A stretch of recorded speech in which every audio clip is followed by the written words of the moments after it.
Keith, you look very young today. Hey, everybody. Welcome to the show. This is THS Discourse, and we've got a great show this evening. I shouldn't say that because I don't know if it's going to be good or not. Yeah, I'm We'll gonna see. screw it up. No, it'll probably be me. Who knows? Already happened. Who knows? I might take my pants off and ruin it for everybody. Oh, I'm surprised they're not already off. So we glaze right over that. We've got a special guest with us tonight. That was Jared. No Pants Jared is his new nickname. Of course, we've got the rest of the crew. Seth's with us tonight. Say hello, Seth. Hello. And that's all the words he's going to get in tonight. Keith, youngsters with us tonight. Hello. Ignore the hoarder's background. You have a problem. And we've got Nathan with us, fresh off the set, I think. No? Not off set, no, but off the preparing for sets. He's having a hell of a good time. And then, of course, we've got our special guest. We'll just call him Vince. yeah. He made a movie. A couple of them. I've been working on some. Yeah. Yeah. So welcome back to the show. Thank you. What You is- see anything good on the internet today? What's that? You see anything good on the internet today? Just one.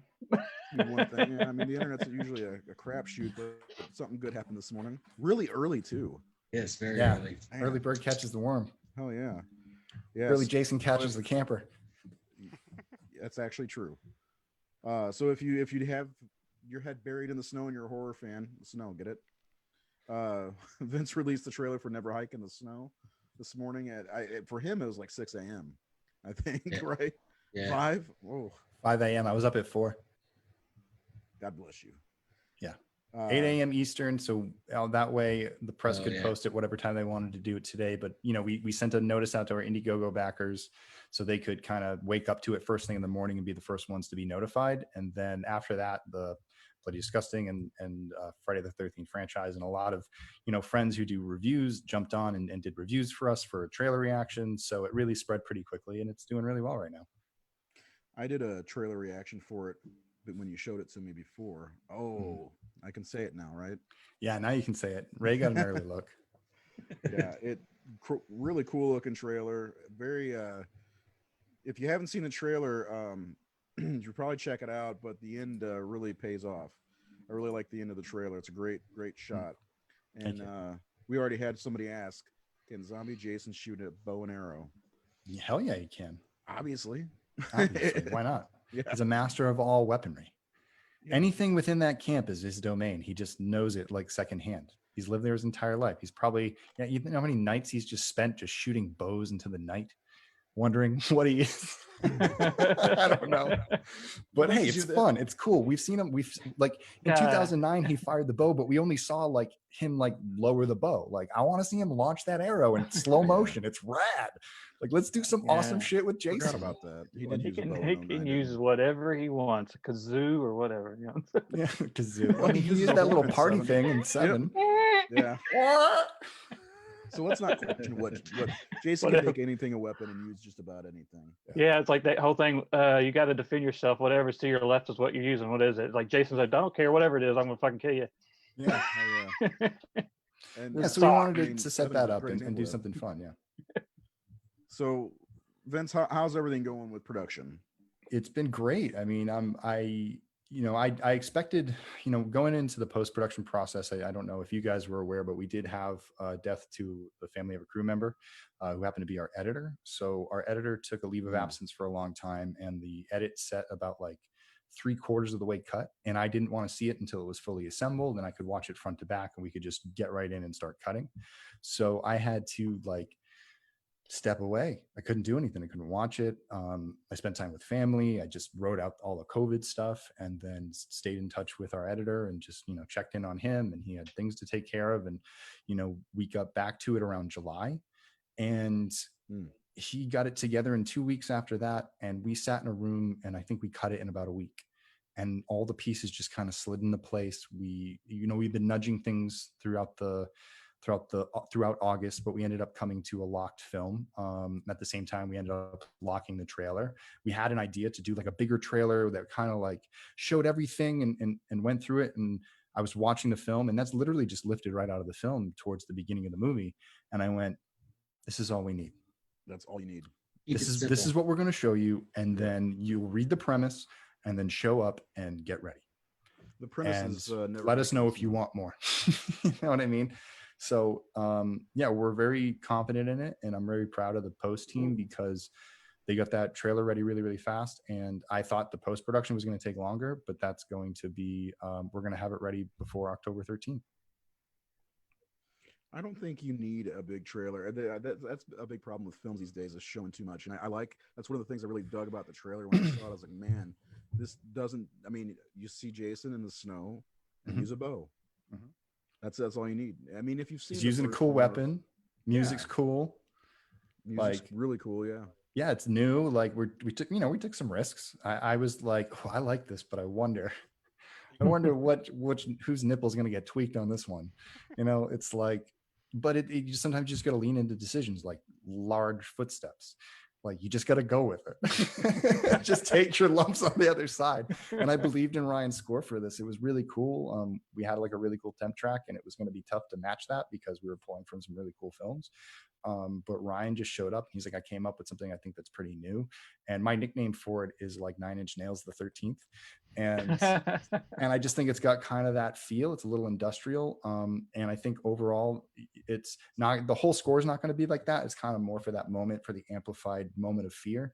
But the rest of the film is going to have a much kind of different tone. And I think fans are going to be surprised because it's a nice shift away from Never Hike Alone in a good way. Cool. I'm stoked.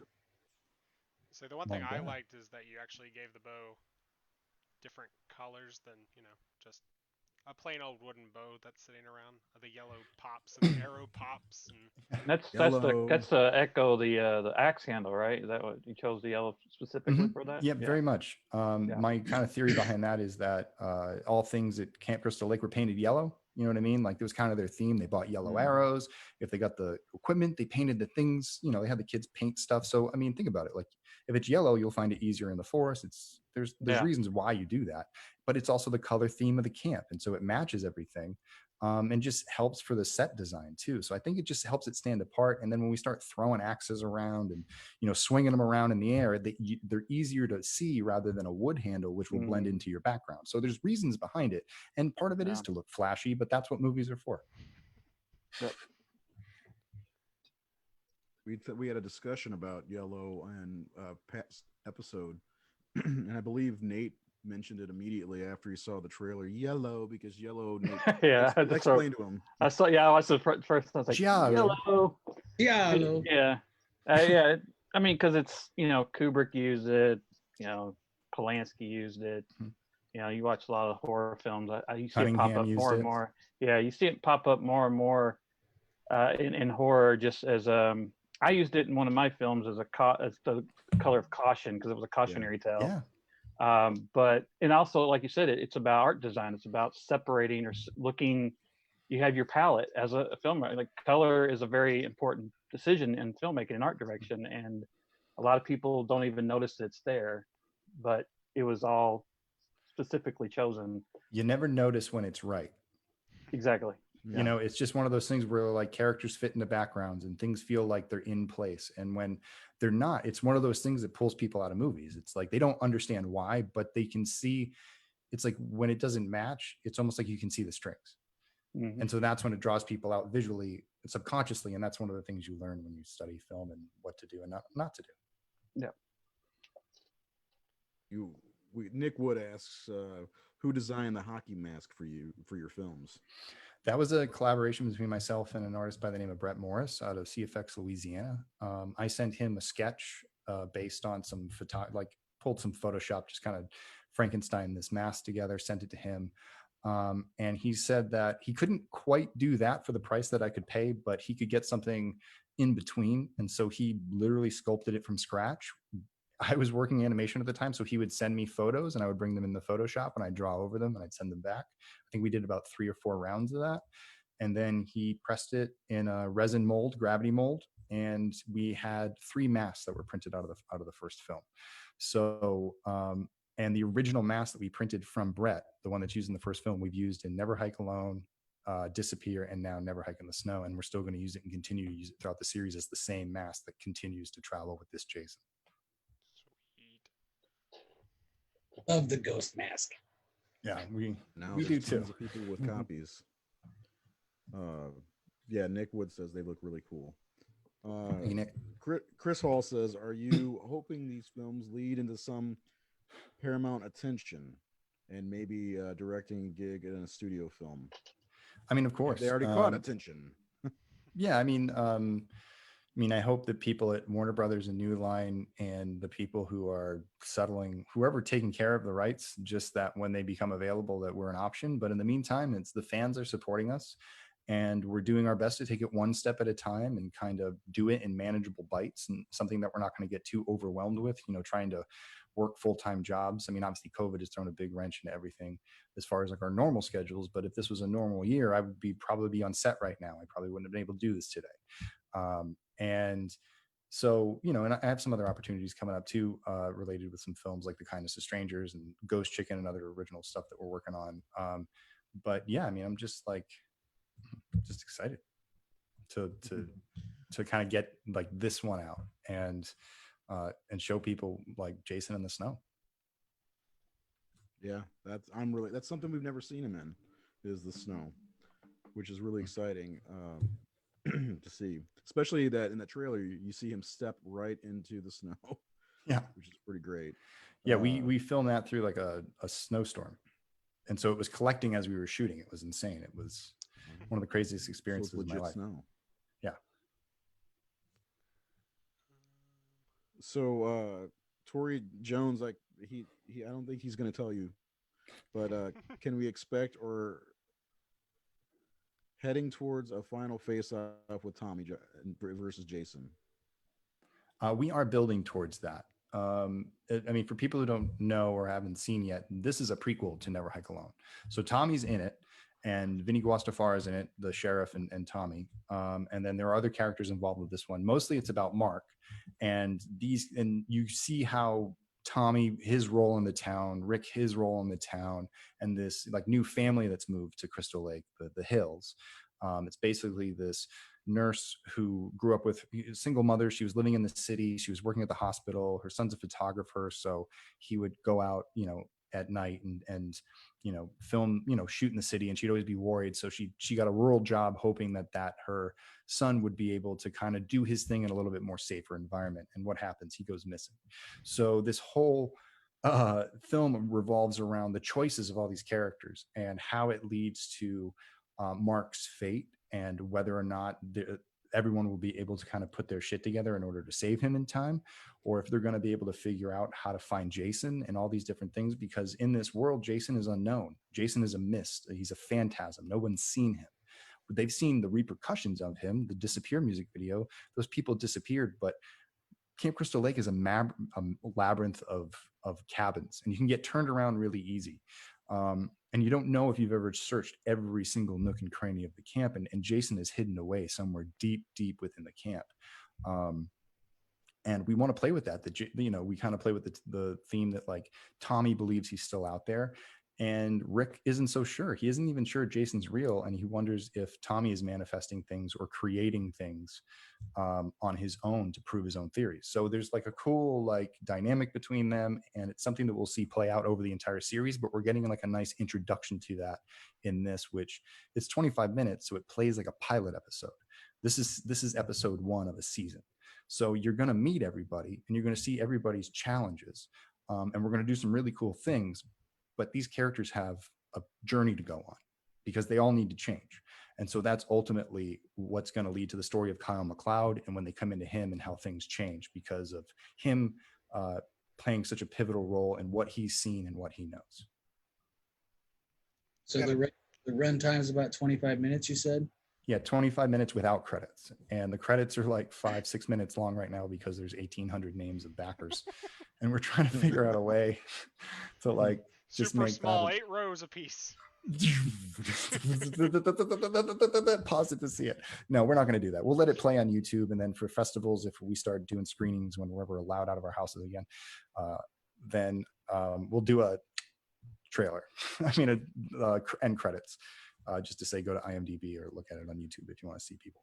Well, I'm also guessing that Never Hike in the Snow, it's also going to give you the option of not worrying about spending so much time with character development in the next couple movies, because we'll get to meet them in this Oh, you're one. going to know them very well. Mhm. You're going to know everybody very well, specifically where they are. And when I approached the concept of Never Hike in the Snow, I had another idea that was just this one-off Jason film. It could have been unrelated to everything, like Disappear, characters that don't really matter in the world. They're just cannon fodder. I wanted, Disappear is just this is an exercise in murder. Like let's create some kills, because we really didn't get that opportunity on Never Hike Alone. Exercise in murder. I like that. Yeah, we weren't really given that opportunity because we handcuffed ourselves for other things. But now we were like, let's just turn Ghost Jason loose a little bit to show people what he's capable of without a budget.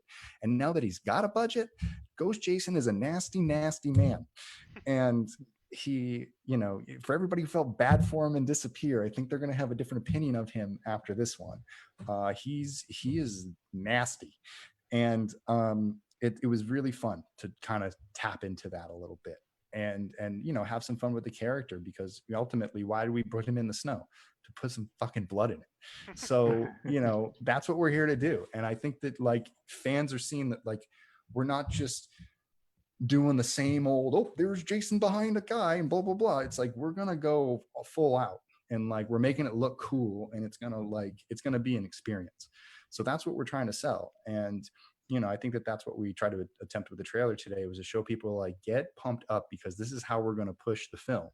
And then there's lots of there's lots of really good scares, and there's good story, and there's good acting, and the way the story kind of unfolds is really interesting. And we've done some things that I think people are going to find very surprising. And yeah, I'm just like, it's been so hard just to like hang on to it, knowing that like I just want to release it. It's like I just want to put it out there. I want fans to enjoy it.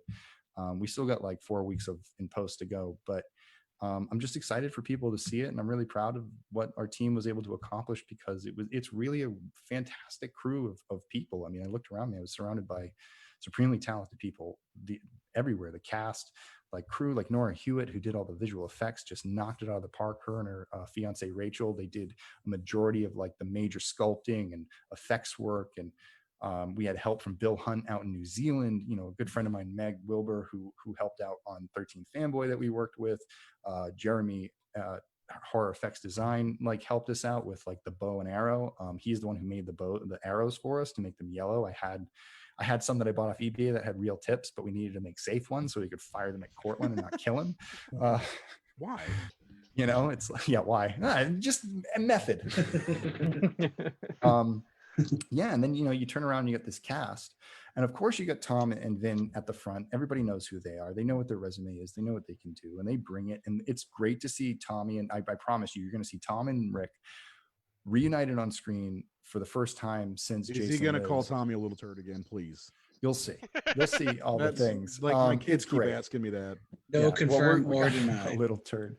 We're really excited about their reunion, and the other characters that we got going in there. Cortland Gordon, who plays the lead in this one, Mark. He's a relatively unknown. He runs his own little channel called Odyssey of the Odd. They do a lot of really funny stuff. They did an Evil Dead fan film that was really impressive. They did one for Scary Stories. Is that Within the Woods or whatever? No, it's Dead Till Dawn. Oh, I haven't seen. Or Dead by Dawn was the name of it. It's really good, and Cortland does all his own effects. He's a really talented filmmaker, and so we become friends just through Never Hike Alone. And after getting to know him, I realized that he's got talent, and so we put him in this, and he really shines. I was really impressed with his acting. We paired him against Anna Campbell, who's actually starring in another fan film called Jason Rising, with my good friends James Sweet and Carl Winery up in Portland, Washington area.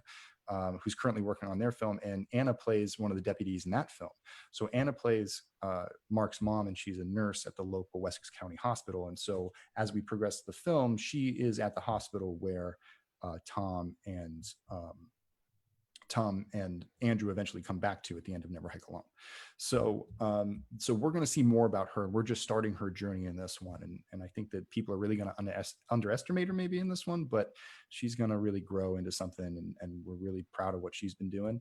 And then of course, Brian Forrest, who I double with as Ghost Jason, he actually steps into the play Deputy Mabry. So he's Rick's right-hand man, and he's kind of going along on this ride for this investigation of the clues that are left behind and what happened to this person and where could they be? Are they still out there?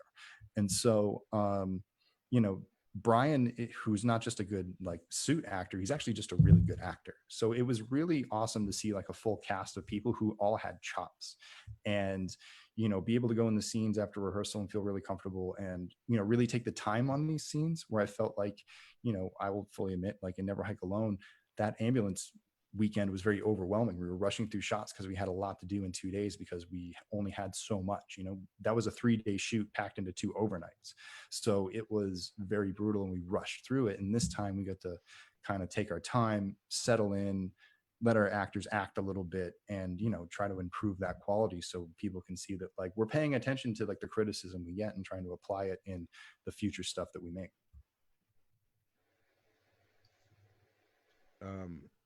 Real fast, Nate, somebody asked earlier, are you going to be at Fright Night Film Fest? I think I'm gonna do a panel there, and they're premiering Wicked Ones at that show, which is a film I helped on the screenplay. So I'll be there for that screening. I won't be there the whole time, but yeah, I'm gonna drop in. Interesting. It's October 3rd. Oh, that's still pretty far out. Well, shit. Yeah. September 4 isn't- weeks. God, Right. It's not that far out. no, it's not. I keep thinking October is like, oh, that's out there, but it's really not. September. We're Yep. this year. Good. Days meld together and COVID. It's all one long day. So I thought of something earlier I was going to ask you because So- I know it's been mentioned in a couple of comments and groups where you're thinking about making like a bundle pack to make all the movies physical into. I can't remember the exact things, but since the Scream Factory set got announced, have you thought about doing a back of like a box set to match theirs to go right next to it, nice and pretty? I mean, I would love to do that. I got to make 3 other films first, I know. but that's kind of like the idea is to like keep making them. And then once we get to the end, if we do everything, you have your individual copies. And then I've been learning more about being able to just like order stuff wholesale and like find the right things and build packages, and kind of teaching myself about that so I can, we can present really cool material and make it look rad. We got Bill Hunt working on a piece of artwork for us right now for the cover of the Never Hike in the Snow first edition, which is kind of like a secret thing. But it will come out long. I had a talk with one of the backers today who was like, I might just hold out. I don't want to be spoiled when I open up my Blu-ray package. I don't care if it's coming out. I'm not watching it on YouTube. So I think we'll offer later on like that little like privacy Playboy sleeve to like hide the cover until you watch the film, because the artwork's not on the inside. It's just on the front cover. And then we'll go from there. But yeah, so we're just trying to make everybody happy, I guess. Doing a good job. Trying. Can't make everybody happy. No, never. That can never Or happen. what? How many people downvoted me today? You cranky bastards. I think last I saw you had 2 dislikes on YouTube. Yeah, and I'm up to like 14 now. Oh, 14. Yeah, there's Wow, massive still up there. 14 salty mother effers out there. Why? Hating I don't on understand. bows and dubstep. Yeah, I was just saying, somebody in our comments just said it's funny to see some of the comments on the trailer about people having a hard time grasping the idea of Jason being in the snow. This is more believable than a boat trip to Manhattan or a journey out to outer It space. is. It's the number one ask of all the fans. That's It's why way we more did it. believable. Oh yeah, we all want to see an icicle kill or him chop someone's head off and put it on top of a snowman. I don't know if we're gonna get any of that. That is wishful thinking, though, because that'd be He- pretty he is fucking You know what? badass. Let's not be the only winter fan film out there, folks. Come on, people. Let's see that snowman gag. I'd love that. That's not the tone of Never Hike Alone, Yeah. Making Halloween but in the I'd snow, watch that so, film as long as the story makes sense, please. Yes, please. Are you hinting at something? Yeah, No, get just snow in anybody, just Haddonfield. anybody who's making a fan film. You just don't try to do too much. Just tell the story and move on, and come up with some cool stuff in between. But that's it. I I feel like you're hinting at something. No, I mean it's just it's soulful advice for all fan films. I give you that saying- are advice you to saying James make the and TV Carl shows all the and- time. We Is that always what you're talk saying? about it. We talk about scenes, and when we feel like they're getting a little round, we go in there with the scissors and we make them snappy. We make them dance. You give it the cut and not his fucking foreskin. Yeah, we don't just like we don't add more. Yeah, that's. I mean, you did it. You know, Never Hike Alone's tight. You know, it's got some great editing behind it. So we can trust that whenever you go into the next. Yeah, well, we have a next new editor few on this one films, who's next also few. a fantastic mean- editor. He's a good buddy of mine, Mike. Oh, go ahead. Was that right? He looks a little glitched. Oh, no, he's not. I'm glitching. No, I'm not out. glitched. I thought Ray said something. I Can you am. guys hear me okay?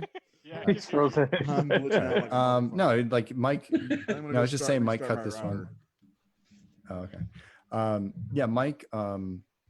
Yeah, Mike's cutting this one, and he's fantastic. It's been a lot. I met him in college. We went to Hofstra together. So there's like a kind of a Hofstra post-production crew on this, which is pretty cool. Working with a company called Laurelwood Post, and Iceman Audio. Ryan Perez Dapple's back to do the score. That's all original score by Ryan. And then Rob, who works at Laurelwood and does the coloring, is also doing our VFX as well. So we got all that kind of in motion right now, and we're just kind of sitting back and waiting for it to bake in the oven. Pop. What on October 13th, right? Yeah. Now you said you had no idea that the box set was coming out that day. Literally, I didn't. I just bought it when it came out, and I was like, I'll get it when I get it. You know, I was just like, I can't even pay attention right now. And then the reason why I picked Tuesday was because it's the 3-year anniversary of Never Hike Alone. And I was like, you know what? Like, all the festivals were shutting down, going to virtual, and ultimately we have such a virtual presence to just feed other places our views would be counterinductive to the type of like attention we're trying to bring to just this one place to watch the film, for everybody to watch it in the same place and leave their comments and like really get everybody together in one spot rather than trying to post it over 4 or 5 different platforms. Or, you know, so the festivals that we've worked with and that we're talking to are going to stream us straight from our site as like a special free viewing special event for their festival. So it's kind of like the same deal we have with Never Hike Alone. We're going to be online, but we may come in through just as like a suggestion through their festival, which is pretty cool. And that's what we've been doing there. So since we weren't tied to like a premiere date in a theater, I started thinking about like all the release dates potentials. And Jason Rising was originally in the Friday the 13th slot in November. And they were going to keep it. They With called Voorhees. it what? With Voorhees. And Voorhees was coming out on Halloween. So like, you know, my 2 choices were go to December or stick with my original release date, which I didn't think I was going to be able to hit because of the delay that we experienced. But when my post team turned around and said, yeah, we can get this done by mid-September, I was like, what? You kidding me? And they're like, yeah, we'll have the first pass done a couple weeks in, and then we can just go through the notes, second, third pass, and then, you know, we can output it. And so I can have it at the beginning of October, submit it for all the other things that we need to make for the Blu-rays and stuff like that. And then once it's prepped, we take it out. We allow our press friends to get a little view, do reviews, and then we launch the trailer on October 13th and let it do its own thing on a Tuesday, not up against Candyman, not up against anything else. But now we got Friday the 13th coming out that day. So it's like people can watch their box sets and then flip us on. You know what I mean? Make us a part of your marathon. Sure. Already are. Good. Suck up. Hey, Hey. I buy the merch. I can say what I want. That's true. I've contributed too. I guess I could say whatever I want, I right? got too much. Yeah, no, I want to hear from backers. I want to hear what you guys want. It's okay. It's okay. No. You know, I like the movie. I like everything you've shown me. I feel very honored that you know, I get what I get. Like Hey, I knew the title anything of for the you, next Ray. movie before a lot of other people. That was pretty cool. Yeah, no, I mean, it's like, I really, I mean, it's not just like, it's funny because it's not just the people on my team. It's like everybody that I've met along the way, like you, Nathan, this entire crew, and people I've met all over the country. And now I'm collaborating with people all over the country on different films and coaching them and seeing them get a little bit closer and realizing how close a decent fan film is within their grasp. And a lot of people have really great ideas, and it's fun to see other people excel and add to the community. And so like a lot of that is you guys who consume it and talk about it and keep people interested in it. And it, you know, that's why, you know, it's a mutual love, man. Yeah, and there is a huge love and there's a huge thirst for Jason. And man, I can't. A lot of people are gonna love this, I'm sure. I mean, I hope people. How many people know about the runtime? And I'm wondering if you're gonna get complaints about the runtime. That's the only thing I'm really wondering about. I mean, I understand. If people want to put it in perspective, the budget for this was $50,000. I know everybody sees the Indiegogo and goes, "Ooh, look at all that." Well, shave 10 grand right off the top. Boom, gone before I even saw the number that I was going to get. So gone. You also have a full ass production of merchandise that you have to make. And so every time you sell something, we don't charge that much. I'm sorry, folks. We have one of the cheapest Indiegogos out there. I was just on on another one, $45 for a Blu-ray. I get it. Mhm. And I understand why people do that, because the overhead on it is not enough. We don't charge enough, but I don't have the heart to charge any more because I don't value this as something that has to be out of reach. I want this to be in reach for everybody. I'd rather have more people showing up who can afford it than make it so exclusive that people can't have it. And so I'll eat the cost on the merchandise as long as I can scrape $50,000 out of there to make what I want to make, because that keeps me below my SAG budget. I don't have to pay additional fees on top of everything because we got to bring these actors in. We got to treat them right. And I can't break union rules. And I got to take care of my crew who are going to come out there and give up weekends. This isn't, you know, this is no longer me and 5 other people going up into the forest with just one camera and Kyle. Right. I got 5 actors, all in SAG. All right. They have rules that we have to follow. We have to follow procedure. We can't shoot for 16 hours. I got to shoot for 12, because if I go into my 11th hour, or if I go in my 12th hour, or I go into golden time, well, guess what? There goes the entire rest of my budget. So I think that people like, and plus we still have to do the Blu-ray campaign. So like the Blu-rays that we owe, I had to put that money aside. I couldn't tap into that and say, oh, well, I have this money, because when it comes time to ship the Blu-ray, what am I going to do if I need 10 grand and I spent it on something that my movie didn't need? You know what I mean? And that's the risk that we take. And so the difference between Never Hike Alone and this is that Never Hike Alone contains about 25 minutes of free footage, just us being idiots in the forest, just, you know, just trying to figure it out and hammering scenes together, and Kyle walking around a camp with a GoPro, and it costs nothing to produce. And then there's 25 minutes of night scenes and stunts and effects and ambulances and all that stuff, and that costs $50,000.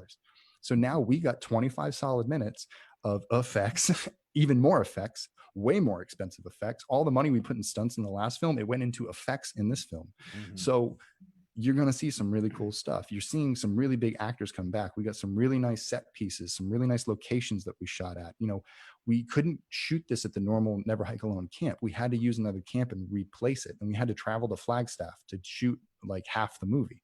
So in order to get these things to look like the way it does, it costs. That's why you give us the money, so we can spend it on that. And that's where it goes. And we spend it as far as it goes, so I get quality production in each scene and frame, rather than trying to stretch it so thin and compromising quality for length on mediocrity. Why do I want a long, mediocre film when I can have 25 minutes of a prime cut filet? What do you want? You know, it's like, you're not here at Vinny's restaurant. We don't serve the cheap shit. All right. This is Chef Andrew now. Yeah. Yeah. Oh, exactly. Oh man, I want to do a whole thing on Chef Please. Andrew. Please. Isn't that the greatest? It's awesome. He used to just do that. Like, we'd be getting ready in the morning, be 6 a.m. and he's like just acting like an idiot, throwing eggs off the ceiling. Like, Oh yeah. he's an animal. I want I a cook love show that guy. with him and just Ghost Jason standing there being silent. He's like, "Here, you take this," and he just like holds it silently. I think we're gonna have to make that happen on our friggin' Womp Stomp TikTok. Don't give Keith credit. It'll go straight to his head. Well, Oh well. we'll end everyone brought to you by Keith. I mean, making, You're the sponsor. We'll just come up with different businesses that you own. making that banner for Disappear went straight to my head immediately. So I can't say There you go. anything. How many autographs you signing, Keith? No. Yeah, right. How much you charging? Photo op. What time? It costs you a T-shirt. That's what I Yeah. should ask, right? A T-shirt, right? Yeah, Yeah, always. a t-shirt or a beanie or a pin. There you go.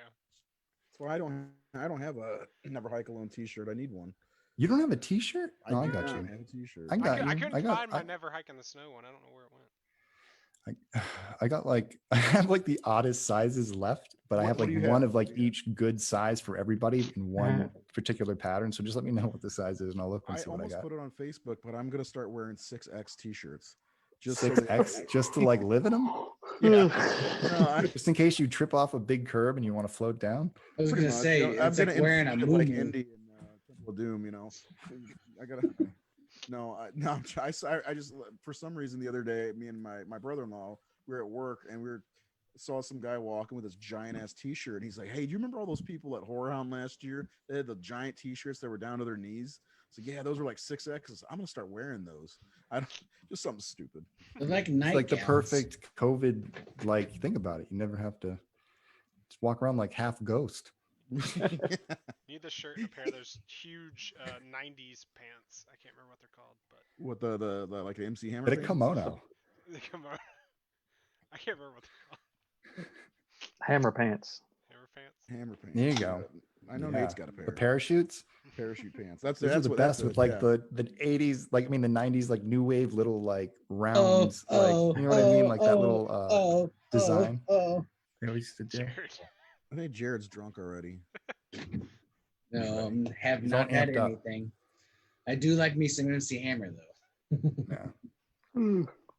So what's going on next as far as I mean, because you and I have talked quite a bit about a possible comic book Mhm.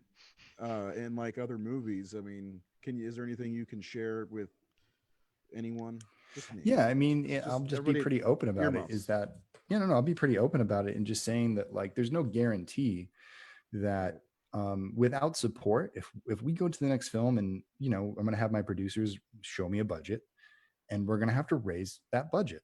And if we don't hit our goal, we won't be able to make a movie. And if we're not able to make a movie, that's just the way it's going to be. And we'll bow out gracefully and be like, if this is about as far as it can go. If fans want to see it, they got to show up.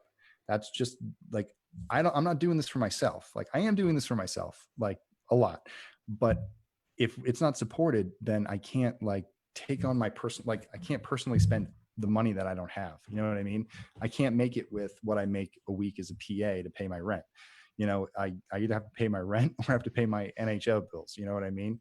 So it's nice when the fans support it, because every time a cost comes along, when an artist needs a new bucket of silicone that needs to go for this appliance and I need to get a gallon of it, well, here I have the funding for that, and I can take care of my artist. And what was kind of nice when I thought about it through the end of it was that Never Hike in the Snow was basically some of the last things most of the people that were on my team worked on. So the money that fans raised, that we turned around and found artists, we were able to fund artists through a pretty good time when they needed it.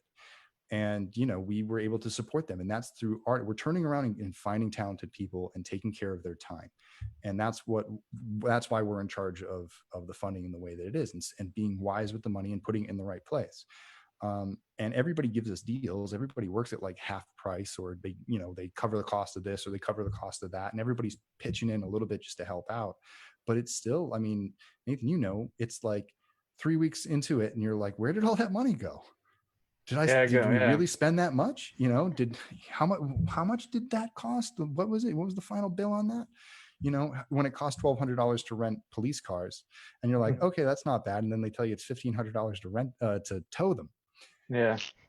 And you go, oh, that's where you get me. Okay, great. But we ended up finding a guy who could do it for $500 cheaper. And it was more of like a one-on-one service. And he picked it, so you find ways around it. You don't always have to pay the piper if you can find a way around. But most of the time when you're up against the wall, you just got to pay. And in LA, they're not forgiving. and very thankful for my production crew because we worked our way out of a bunch of additional costs. But So yeah, I plus mean, in LA, don't you have to have permits and everything down there? More than permits, other insurance. places? Yeah. Yes. We're shooting in the woods, so we have additional permit fees that we have to, apply for and things like that.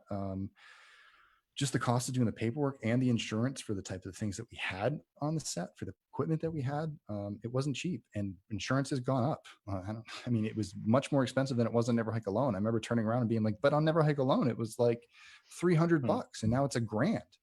That wasn't in the original budget, but that's why you have contingency.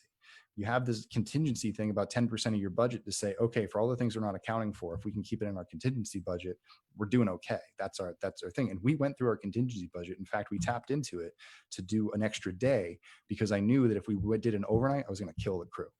And so I'd rather bite into my contingency, which I could have spent on, like, I don't know, more post shit, putting bells and whistles on the friggin' Blu-ray, whatever we could have put that in, I would have put it into the movie. But instead we said, you know what, it's better if we spend it now so we can take care of our crew, instead of being like, okay, now we got to go back to back scenes with super huge special effects trying to prep for both of these. I'm gonna break Nora. So being able to convince everybody to stay an extra day and maybe turn away work. And so you have to cover those days and the loss and the travel and all that stuff and the lodging to stay an extra day. So luckily we, I mean, I was worried towards the end, but right when we got done with production, it was like all the dust settled, all the bills came in, and we got right on budget. And so it was just like, whew, all right, time for post. And we've just been prepping for that. We did all of our Blu-ray. I mean, except for the Blu-rays, we fulfilled everything else, which costs between $25,000 and $30,000 after shipping everything. So we had that, and now we still have to do the Blu-rays. So, and that's another $6 grand worth of just production costs, never mind shipping 1,500 Blu-rays at $3 a piece domestic, $10, 11 something a piece Canadian, and then 16 something to go anywhere outside of the North Atlantic friggin' continent. And then hope the post office doesn't Ace Ventura them and you have to replace them. And now the post office is like loco, and they can't get it. We were doing like side sales on PayPal just to get rid of the last kind of 100 Blu-rays that I have. And in the last batch of 20, I think they've lost 8. Jesus. Yeah. And so now I got to refund everybody. PayPal. The post office has definitely been very slow and stuff with they're getting everything, like, getting torn to shreds. Yeah, they've lost a few of our comic packages from our previous comic. Yeah, and it just sucks because that cost comes back to you. You just want everybody to be happy, but I think people, when they run a crowdfund, they understand and appreciate that, like, how much extra it takes. Sometimes and it's not just the numbers look nicer than they are, and the bigger the number, the more responsibility. Yeah, I kind of know what you're talking about. Comic books. Yeah. But I get it, and but you're doing a good thing. Yeah, but I want to jump on what you kind of talked about before. So, like, Ray and I have discussed that if Never Hike Alone was ever to go belly up, that we would probably explore taking the script and doing a comic book series as well, because it's another decent medium that we could raise money for and not so much be hindered by what happens on set and all the additional costs that come there. I mean, you have a script, you have artwork, you approve boards. It's very much like animation.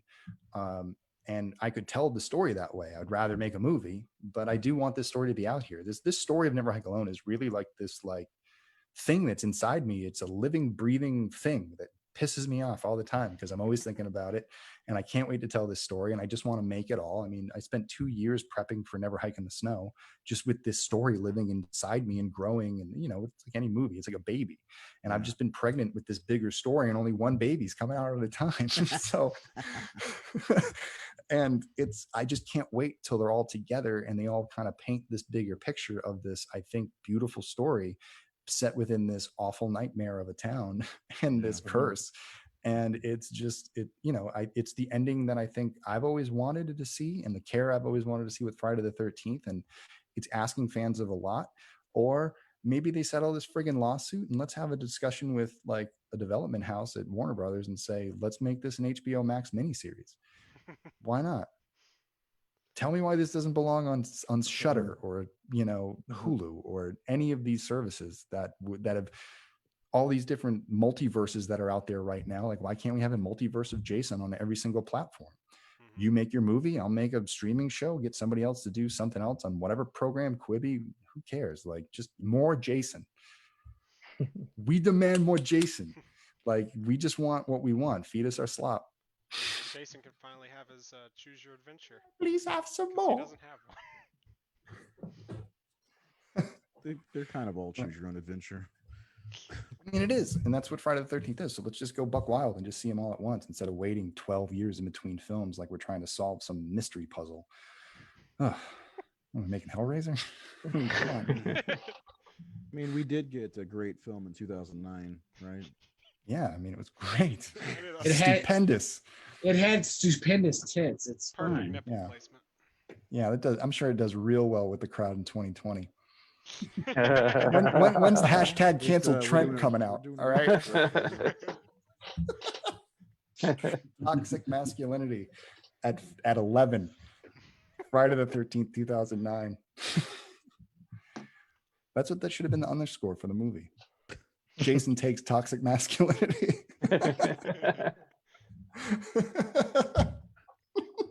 Rebrand it. It's just a big liberal. Maybe that's what the box set will have. Yeah, Straight right. Factory, if you're listening. Yeah, right. Come on, special VJs. So have you found anything interesting to do with that big hole in the cabin? Oh my God. Yeah, we're planning to do our Superman entries for Jason for sure. Definitely going to want to slam somebody through it. I mean, I'm serious. Like, that's what I'm I using wanted. that thing. Yeah, we'll toss somebody through the. It's cool. Like, I'm really sad just because it's like that place is like a child, and I just been taking care of it. It just got slapped in the face by a giant tree, and I was just like devastated. But ultimately, it just brings more. It's going to be a continuity error. Have to eat that, but there's going to be a few continuity errors. I think that as we put together this series, I think if I feel the need to kind of like embellish in a moment because the actors who are doing the scene feel like they want to do it, then I'm going to go with what's better and just what works for the series. Because I think that, I don't know, we're not going to drift too far from what we did in Never Hike Alone, but everything after he gets his head crushed in that dream sequence is fair game. Just saying that now. I might take some liberties in those scenes because we're going to run through them again and Never Hike Again. We see them all from Tommy's perspective. So we have to refilm those scenes from his perspective. And maybe now that you've seen him in Never Hike in the Snow, you understand his head is in a different place. And we see a lead up to that about how he was brought out there, who's the one who called him out there, all this stuff. It's all going to be answered. I feel like it's like the Back to the Future 2 of the series, like where we're going to cross over some stuff we've seen before, but it's going to be fun to see it from a different angle. And then when Tommy gets pulled out of that ambulance, we're going to see that fight. Yeah, You know, like what we did happened because- 30 years, you know. Yeah. And so that's going to be really cool to see that when he's finally kind of,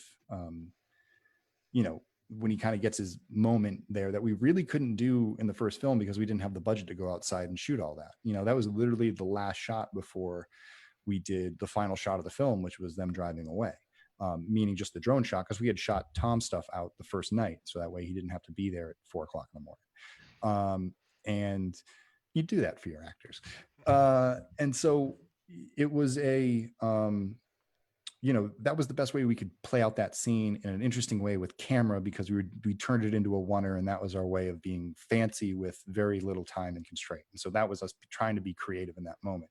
I want to see what happens, and then I want to see what happens right after that. Where do they drive to?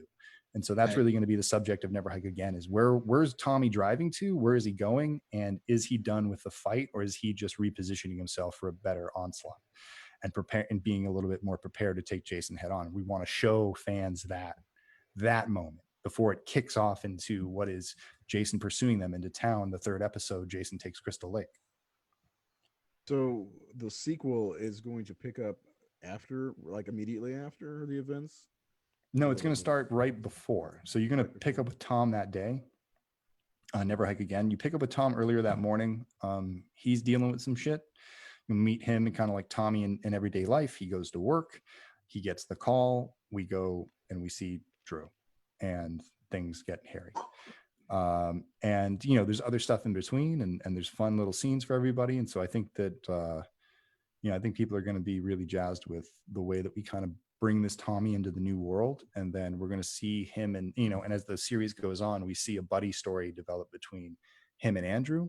And then of course, back at the hospital, we see Anna get involved, Diana Hill. And then, of course, Rick is trying to figure the whole thing out as it starts to really unravel on everybody. And, Rick's in for a big surprise. Rick is the it's funny that I don't think people realize he's the lone survivor of the police force, right? He's the lone survivor of the police force in part 6. He got locked in the jail cell by Tommy. Bang. That's what you get for bang, wherever the red dot go. Yeah, that's Vinny Guastafari. He's the man. I love him. He brought so much, he's like the most experienced actor we have. He's been doing it the longest. I go to his acting class. I shadow it, and I watch him interact with other actors, and that's how I really worked on my craft preparing for this film.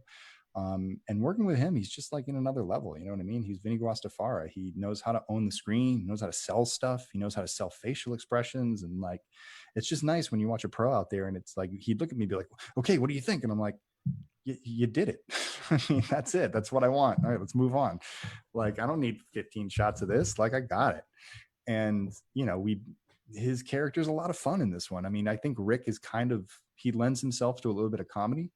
He was kind of the bumbling sidekick in the first movie, and now he's like the guy in charge. So like, he's always kind of puffing his chest out and being a little bit of a bully. And, we're going to see him have to be a cop in this movie and be a sheriff and try to wonder how should he process his information and who should he tell and where should he go with his information and how he deals with it. That's an interesting change. Yeah. Yeah. Does he know what happened to his predecessor? He doesn't. He. You know what? He doesn't believe it.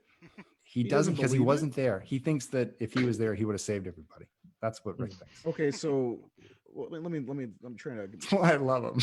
I'm trying to wrap my brain around this. He doesn't believe all those people, all those cops died. He thinks it's all bullshit. He thinks everybody's covering for Tommy. So he doesn't like Tommy. Still. He hates Tommy. Oh. I was told by a very reliable source that Rick had the hots for Maggie. Oh, yeah. And when Tommy stepped in, he made mortal that. enemies with Tommy. I can see that. And so they're still miffed about it, even though she's gone. Like Maggie left Tommy a long time ago, but they're both kind of like festering those wounds.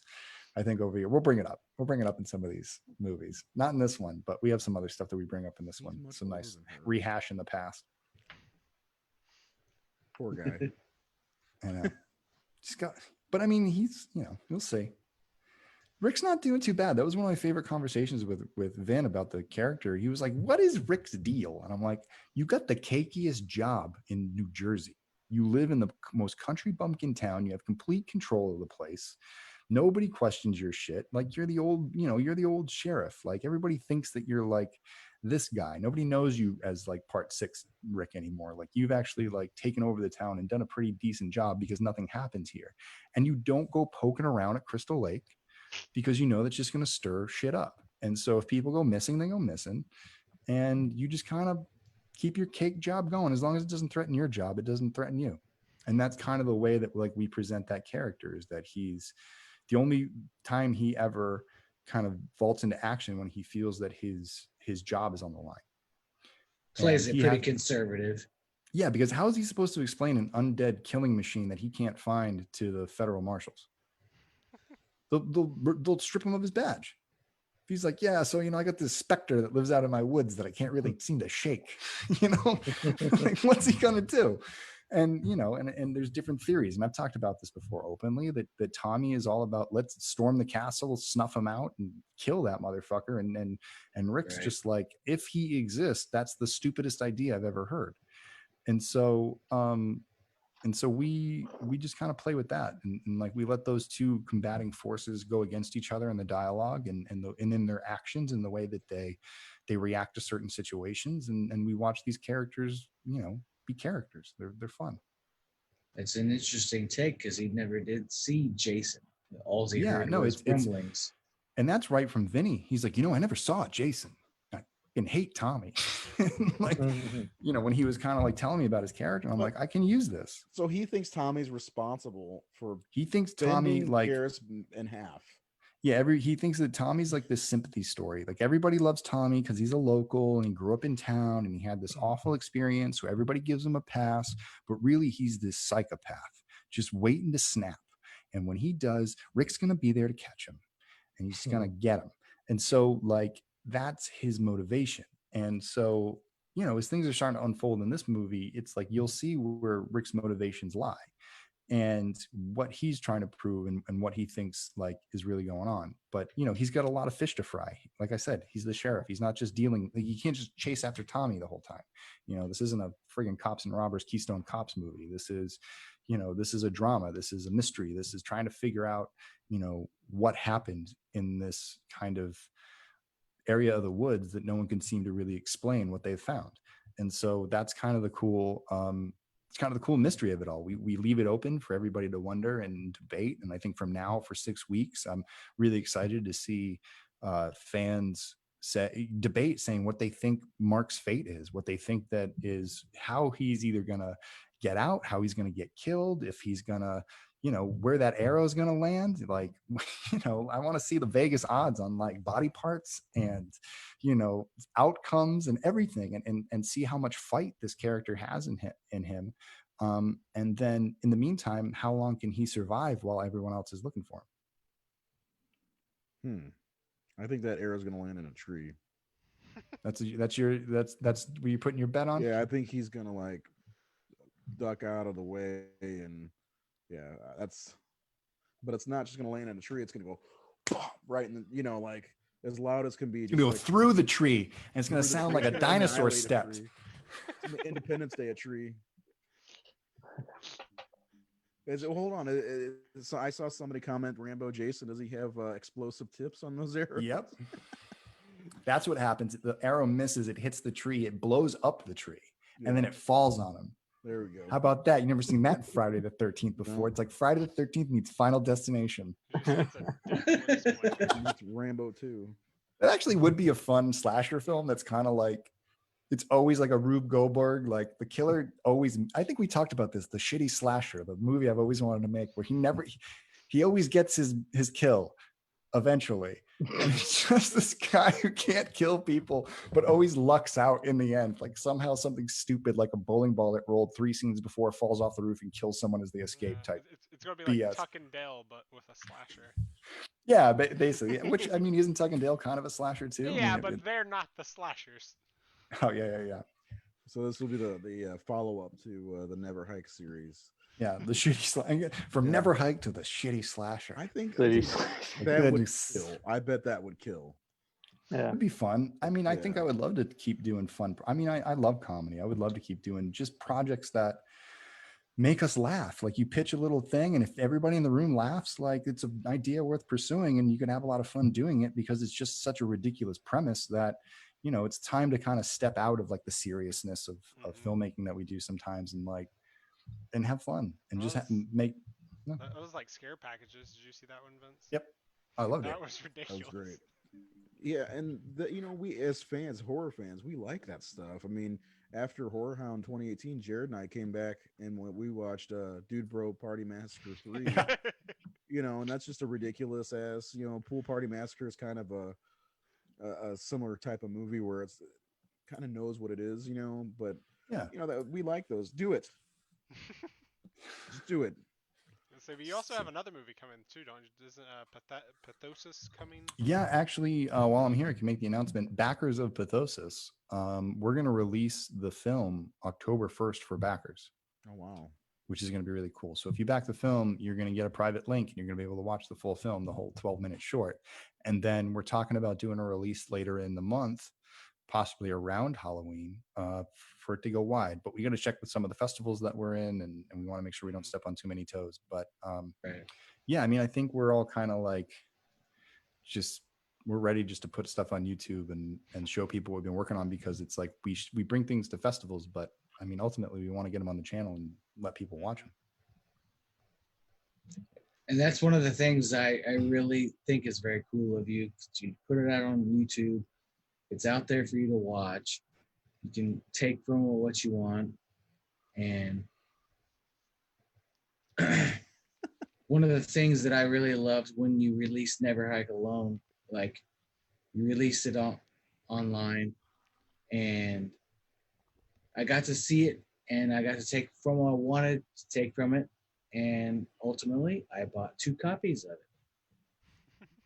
You didn't put a gun to your head and say, buy the movie. You did to me. You called me up. You're like, hey, man, What's up? I'm a little Come low on, on these why be numbers. Why back don't you this buy way? a couple dozen? this is only a couple of the ones I have. I have a whole closet full of Never Hike Alone. He just I'm says, real I just gypsy shipped guy. in boxes. I was like, hang on to these for a while. I ran out of closet space. I did. I Chris- mean, I would been traveling around with boxes for, I don't know, a year and a half. But because you do the con circuit for the most part, and you Mhm. always have a masks you can sell, and Mhm. movies, posters. By the way, Chris Hall came up with the title for your post Friday and Never Hike Alone, Jumbo 13th Blood Part 3. That's what we'll take, Jason. We'll just totally go ham with it. Make him like a giant, like 400-pound dude, and Yeah. he'll have to take a break. Gorilla take his mask Jason. off and, especially with all that heavy stomping he does, right? Yeah. Just the louder, the better. Yeah, I agree. That's getting to, I bring it up a lot, but getting to sit next to you at Horror Hound and watching it, and I was hearing just the gonna comments mention was that. awesome. Yeah, Jared was there. Just No, just getting to sit with you and watch the screening at Horror Hound, that was really fucking cool. Yeah, it was. Well, it's just a real experience for me too. And I'm sure Nate can attest to it. It's like for all the BS like Nate's doing right now, it's sure going to feel good when all he has to do is sit down and watch everybody enjoy, and it's like you see people reacting, and you take reactions for what they're worth. And when they're positive, you retain them. And when they're negative, you go, maybe next time, but it's fine. But it's just being able to be like, I birthed this thing and it's done. Now I can make another one. And maybe it won't be as harsh to me. Yeah. It won't treat me so poorly. Maybe it won't beat me into submission this time. I won't do that again. I'm not going to do that again, and I'm going to do it worse next time. I'm not going to do that again. I'm going to do it worse. Yeah. I will put more stress because we got to go up.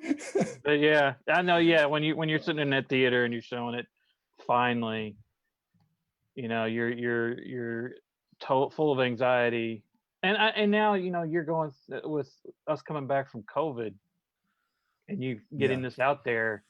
It's even more rewarding because you've been sitting on this like for 6 months, nothing happening, and like I just returned to filming like 2 weeks ago, and it was rough. I was rusty, but it felt so good to actually be back at it, even though it's it was kind of rough and just kind of when you haven't done it for so long, you're full of anticipation and stress. But after you get it, I was just exhausted. I was so fucking sore.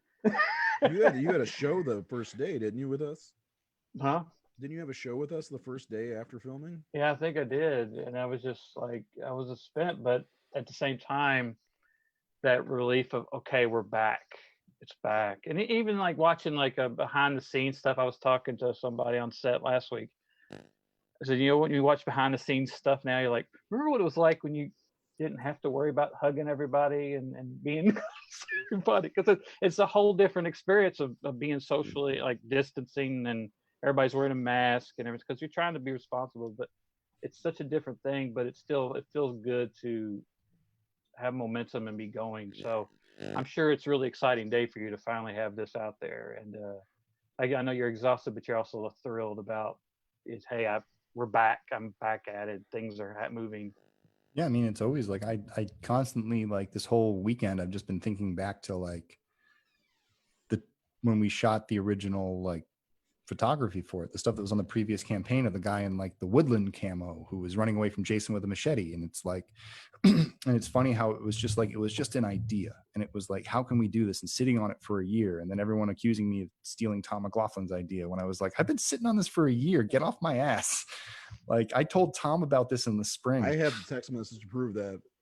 Yeah. Yeah. And so, you told me about it a long time ago. So and I was going around cons saying, if you love Never Hike Alone, you're going to love this. And I would throw it in front of people's face, and I'd show them the Never Hike in the Snow poster and the photography that Ashley and I took in the winter of 2017, 2018, because it was like the first immediate idea. Because I got so sick of telling everybody else to do it that I was like, you know what? I'm just going to take my own good idea and I'm going to weave it into this story.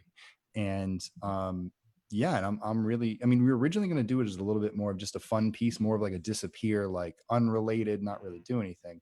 And it just grew into something bigger, and fans really ran behind it. And yeah, I mean, that's ultimately why we did it this way. And you know, there's risks to the other entries. And so I felt that even though we did a good job with Never Hike Alone, there was no way that we could continue to operate at that style, because it's just too expensive for the way that we were making it. So we needed something that we could make that was entertaining, but could also prove out a new way of producing, and then say, oh, now the wheels are greased. Now, once we plug things into this formula, things go a lot smoother. This is much nicer. As hard as it still was, it was a hell of a lot easier than Never Hike Alone. Never Hike Alone was a year and a half of torture. This was a year of torture. Cut out 6 months of torture. It's been great. You know, thinking about it, like 9/13 was when we announced the project. 9/1 is when we posted the trailer. And the only reason why we're posting it in September is because of what happened. If not, we would have been ready in May. You know, we would have been ready in May, June. But then, you know, I was already in the place of like, who wants to watch a winter set movie in July? You know, I was like, I think we're going to wait for the fall. And we were looking at Telluride Horror Show because it just made sense. It's where we've always gone. You know, we've been there 3 years in a row. This would make it our fourth. And we were like, it just makes sense, because it feels like home field for us. Like, we'll go to Sharon Opera House, we'll share this experience, we'll bring up our new crew members and introduce more people to this wonderful place, and, you know, these wonderful people, and be able to talk about film and really look forward to it.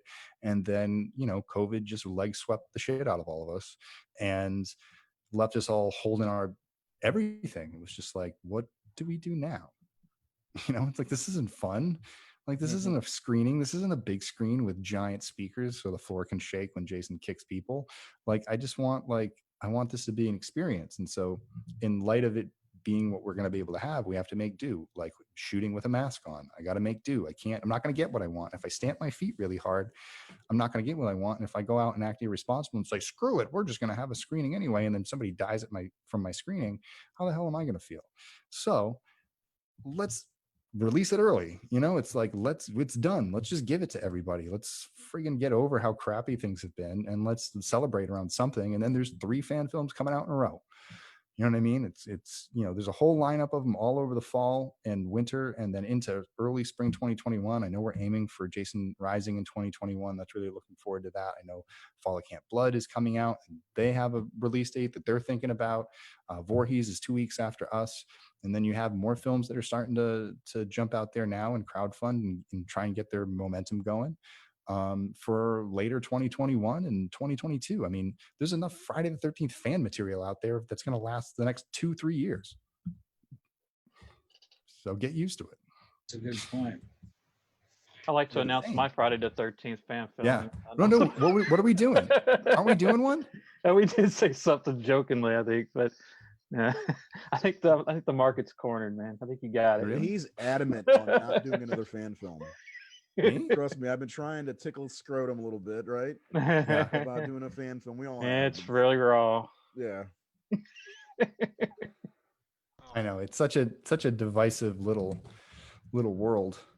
Just realized my mic was muted. I was trying to say part 2 of Confessions. Yeah. Not gonna happen. Other confession.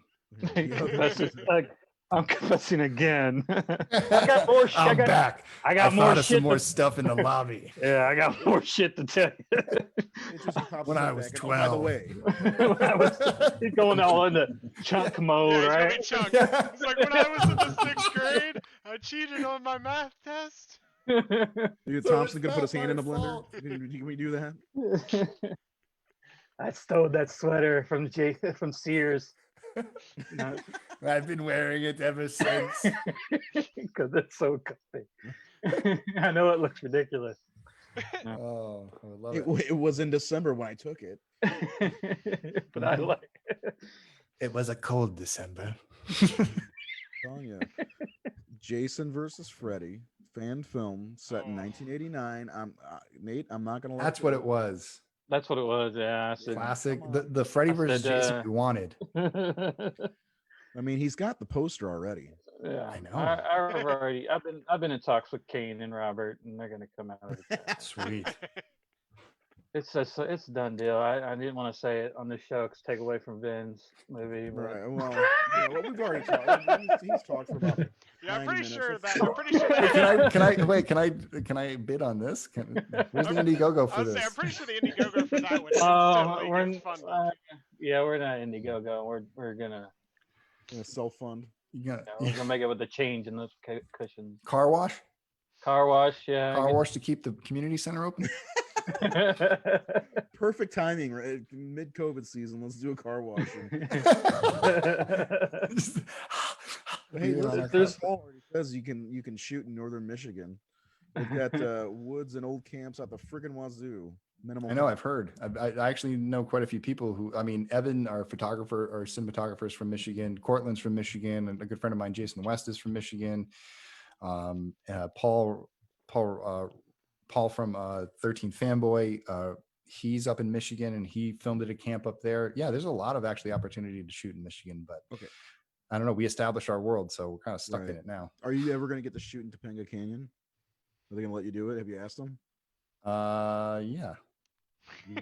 I will. I'm working on that. Remember, Maybe. hey, I deserve like a finder's fee because I told you it was right in your backyard the first Yeah, time it we're on is. the show. Not a finder's fee. It's some kind It of might be Ray where Merritt we told open me up this the next place was episode. here. Uh-oh. All right. A little trip back in time. Well, hey, it's documented. Yeah. Okay. So is there anything you can say about 13 Fanboy? Yeah. What do you want to know? Nothing, actually. Nothing. You don't want to know anything about 13 Fanboy? No, I mean, I got to be honest with you. I don't know if I backed it on, and I think Seth did too. Did you? Yeah. So when's it coming out? Right now they're in post-production. I've been kind of helping them with some of the post and like setting them So up. it's all shot then? Yeah, the whole thing shot. It's finished. It came out really, really good. I did stunts on the film and get to hang out on set, and so I did all the doubling and all that stuff. Who's the So killer? I really just kind of like doubled for some of the stunts and then worked with Deb and her crew. In fact, through the second round of shooting, Ben Meredith, who was a cinematographer on Never Hike Alone, stepped in to take over cinematography on 13 Fanboy. So it was cool to have like a really close friend on set. And so I was helping Ben out. Matt Richardson, who's the first AC on Never Hike in the Snow, was also the first AC on 13 Fanboy. We brought back Jason West, who's a filmmaker out of Michigan. He's working on His Name is Jason with Dave Brown. Well, hold on. What's that? What? What's that? You never heard of His Name was Jason? Well, it's The like Season of the Hunter documentary? now, I think. No, it's like it was like a fan film that they used the same name, but I think they changed it. But either way, they're working on stuff out in Jersey. And yeah, I mean, Nora did the effects on this one too. She also worked with another artist who worked a lot on the second half. Her name's Meg Wilbur. They were both on Face Off. They both did very well, very good effects artists. I got to work with them a little bit because helping Deb design some of the kills, just as far as like how we were going to shoot it and then kind of coordinate between her and visual effects on how if we're building this in a day, then here's how you can shoot it, because if you try to do the big idea, it won't look as good. But if we simplify it, we can get it like this, and then we can get through our day rather than, putting our special effects artists through something they can't do. So it was a lot of like just being like, this is what you need to sell the idea. And it was cool. It's a lot of the same decision making that we made on Never Hike Alone and Never Hike in the Snow. And, Deb was really enthusiastic. I think it's, it's a little bit more like Clue in a way. Like there's all these different people who are supposed to be, suspects, and it was funny to see the faces coming in and out. And I thought I had doubts going into the fact, I'm like, how is Deb going to weave this web with all these people and all these cameos? But it's nice. She does a nice job of like kind of like introducing people and playing their role and working them through the scene, and the people who carry the film, and people come in and out like good mysteries do. And then it's led by a good friend of mine, Haley Greenbauer. She's the main actress in it. It was somebody that I recommended to Deb a long time ago, who's also a good friend of Ben Meredith, who I worked with on some shorts before. So Haley plays Deb Voorhees' daughter. And she's like an up and coming MMA fighter / actress, and some stuff that happened to her grandmother or mother when she was a kid is starting to kind of like rehash, and this killer has returned and no one knows who it is. And all the old Friday the 13th alumni, along with Dee Wallace, are kind of up but in the crosshairs, as well as suspects in the film. So you got like CJ Graham, Kane Hodder, Jennifer Banco's in it. Let me go down the list. Judy Ronson's in it. Tracy Savage. I already said CJ Kane. Who else? I'm trying to think. Who am I skipping? I'm skipping somebody. Ron Sloan's in it. Oh, of course, Ron. Love Ron. He's in it. And yeah, it's just a slew of people. Corey Feldman has a cameo. He doesn't play like Corey Feldman meta. He plays like a producer, which is really funny. So and Andrew Lady's in it. Andrew Lady plays Haley's boyfriend in it. So he's got a major role. So to see Kyle out there, it's surreal. You're working on set with like all your heroes, and these people are coming in like a la carte, like just hitting up scenes. And you're like, okay, today we're working with CJ, and let's go do this. And then the next day it's like, oh, Kane's here. Great. Let's go shoot Kane's scene and doing some stuff. And I think everyone was apprehensive because it was such a running gun. Like, holy crap, like how is Deb putting this together and bringing all these people together and not knowing what to expect, because a lot of people hadn't worked with Deb before. But I think once they got out there and they had the experience, I think that they were a little bit more like settled into it. And they realized that there was good things about the film, and that if we stayed in our lane, which is what good, budget, like independent films do, if they just stay in their lane and not try to do too much, right, that you can get a good story out of it. And I think that Deb's worked her magic. I've seen some clips from it. And I've been really impressed. I was, they shot it with an Alexa and a Vericam. So it's, it's top-notch quality. So you're going to get a really good film that looks like it belongs in theaters, I think. So it was kind of a renegade film. It really was. I mean, it really was like doing it. You got to give Deb credit. She recruited everybody. She convinced everyone to go out there. She raised the money. She found investors, and she got it done. And so, hey, you know what? This is 2020. Let's celebrate a female filmmaker for doing it all herself, writing, directing, producing, cutting, coloring, doing it all, teaching herself. It's amazing.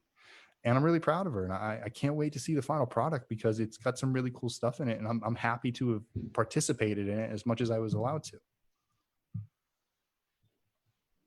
I've been curious about its release and wondering what was going on with it, because they have distribution. Do they? They do. Okay, because I know I backed it for the Blu-ray or the DVD, and I haven't heard anything since January, I think, on as far as updates on the Indiegogo. So I'll have to ask Deb. Yeah. But I know she's been working away. I get emails from her every now and then. I'm like, what do you need? Like, let's do it.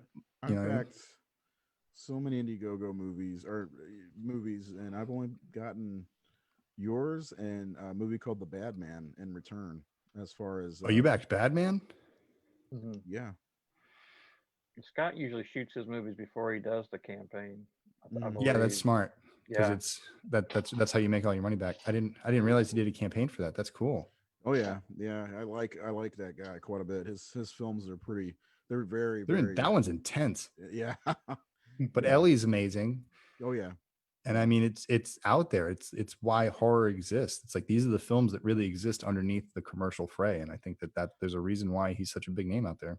I can't remember what movie it was. Nate told me about. Was it Harvest Lake? Is that the Harvest one? Lake was? Yeah, that was Found was the first one he made, which was really. Everybody was talking about it at Horror Hound Weekend when. Because Ellie was kind of a staple at Horror Hound Weekend with the trauma people and everything. Yeah. And yeah, so him and Brian hooked up and made Harvest Lake, which had Kevin from Confession in it, and a bunch of other friends of mine, Jason Crow and stuff. Jason Crow's good. Harvest Lake is Jason's like the first person I met in the community. We're the same age. We come from the same neighborhood, and he was on a movie called Dead Moon Rising in 2006. He was a star. It's kind of zombie movie. I remember that movie. I was an extra in it, and we became friends after that. And he was in my first film, and he's going to be in a new one. So yeah, Harvest Lake was great. And then he did Plank Plank Face. Yeah. Plank Face, and then Bad Man. Yeah. So I saw Harvest Lake, I guess, and then I looked his name up and found out we were friends on Facebook. I had no idea. And then I saw he was doing the campaign for the Bad Man, and I guess it was a trailer for it or behind the scenes or something. I was like, this looks fucked up. And I was like, I gotta back it, and I backed it, and Blu-ray came. I mean, it was great movie. And then I ended up buying like 3 more of him and Brian's movies because they're fucking intense movies and some of the finest indie honestly some of the finest indie horror movies or movies period that I've seen in a while. But anyway, yeah, that's why I was curious about because I know you had a role in 13 Fanboy. Yeah, that was a wild experience. I mean, we shot it in August of last year and then January of this year. So it actually kind of split the uprights of the Never Hike on the Snow production, where we thought we were going to go in December. And then Deb was like, I need you in January. And so when we decided to push back, I was like, we ain't shooting until February. Hope there's snow. That was that was going into that, and literally no snow for 2 months. And then it just snowed the weekend that we were there. Perfect timing.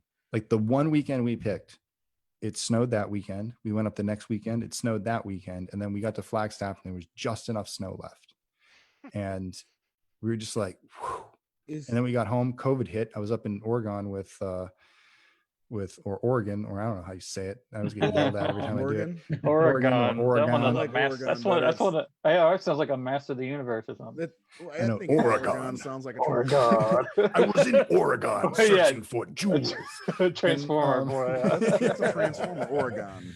Just Oregon. the fact you were in Flagstaff, like that's down in Arizona, like you can't guarantee there's fucking snow. Well, there.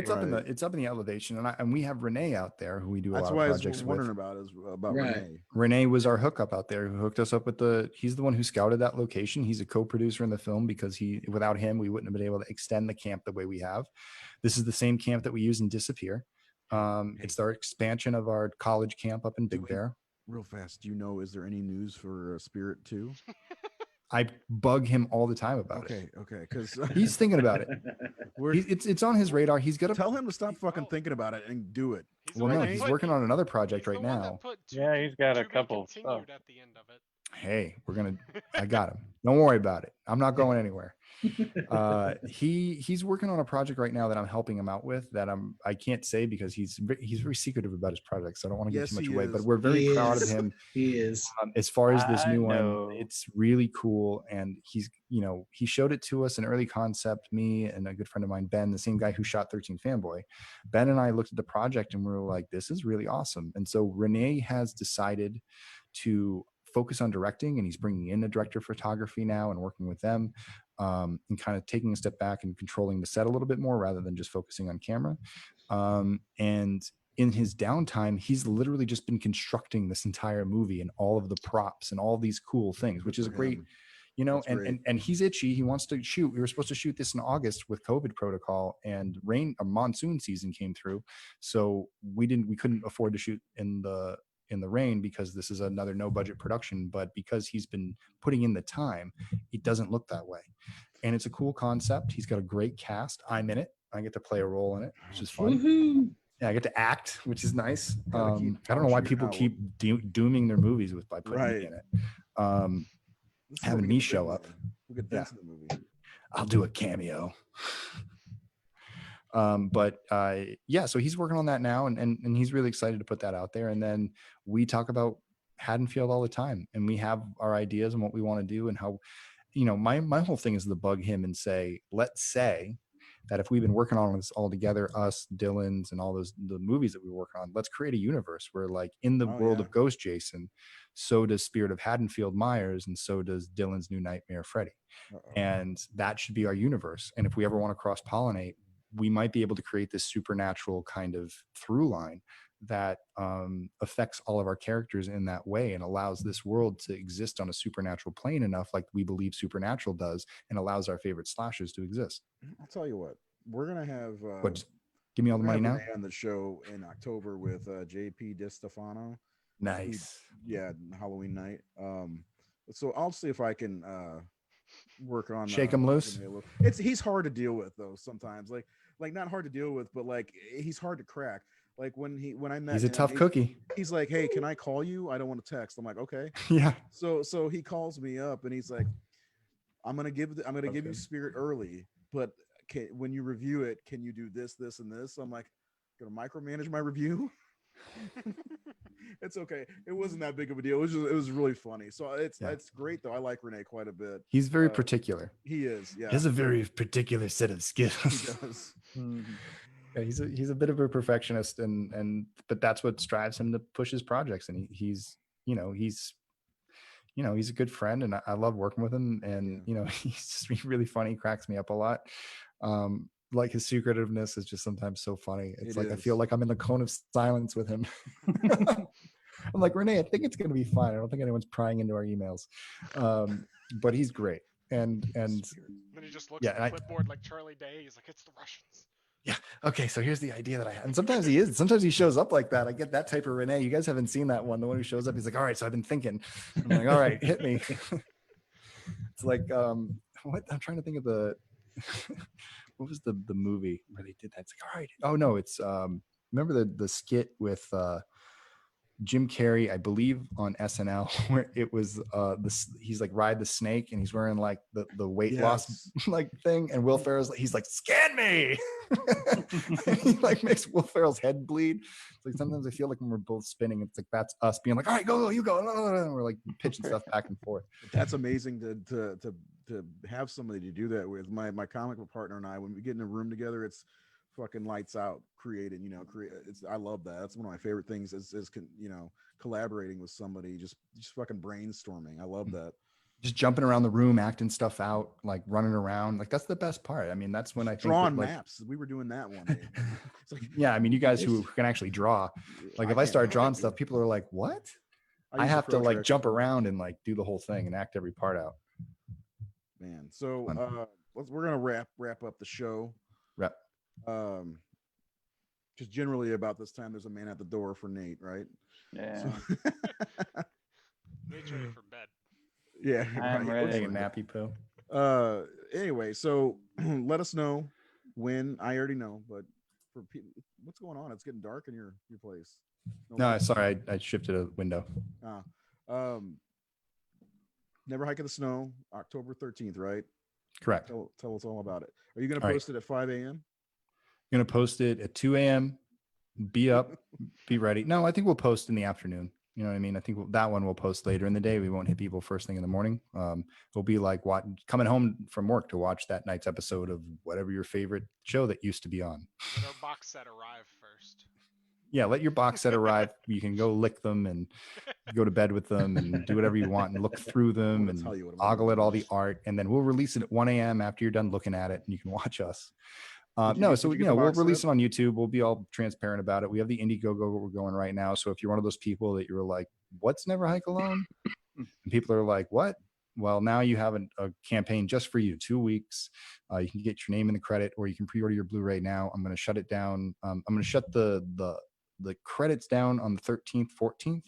And then we submit our final credits for final picture lock, or not picture lock, but final credit lock. And then we'll leave it open until we send the Blu-rays in, and then we'll lock it off there. We'll give everybody a countdown. And then we'll see how long we keep this one open, because we got to shut it down and get ready for Never Hike again. But just keep following us on social media. You know what to do. Yeah. And if you're a Friday the 13th fan and you've not heard of Never Hike Alone, what are you doing with your life? Seriously, you're failing. I'm joking. All right. No, anyway, people discover it all the time. It's okay. We still like you. Right. Like, subscribe, interact. Subscribe. Yeah. Same thing with the Horror Syndicate. We almost have 250 subscribers. Did you know that? Really? Well, we need more. We need 11 more. Maybe we'll finally get some 100 views videos with your help. Anyway, Vince, thanks for coming on the show. I'd love to have you on again. Are you going to let us do a double feature live on the Horror Syndicate? Yeah. Never Hike in the Snow and Never you should go alone. Disappear, Never Hike in the Snow, and then Never Hike Alone. Let's do it. We'll wait. It all builds into the same thing, baby. It'll be great. It's all one big log. I'm just pushing it out one at a time. Before we go, how long do you think the runtime overall will be for the whole series? Hour and a half. I mean We- for everything. The whole thing? Yeah. Oh, with Never Hike Alone? Everything. 2.5 hours? Never Hike Alone, Never Hike Again. Because you said that was going to be 3 parts at one point. Yeah, so Never Hike Never Hike Alone 2 is the 3 episodes. So it's a feature length film, about 90 pages. So you're looking at 75 to 85 minutes. Then you tack 25 minutes of Never Hike in the Snow on there, and then you add 54 minutes from Never Hike Alone, and you have yourself your mini series. You have yourself a nice night. Yeah, you have yourself a nice little Saturday after drinking too much. Or maybe Friday. I don't know. But hopefully we can get that far. Yeah, I think you will. One at a time. You get a lot of people who believe in you, and a lot of people pack you on. It's not me. It's not all me. I do not have a closet full of Never Hike Alone. But No, I really, anyway, of course, I joke, but we really do Right. appreciate it, and you get a lot of fan support, and that's fantastic. they're So, growing. So check out Womp Stomp Films.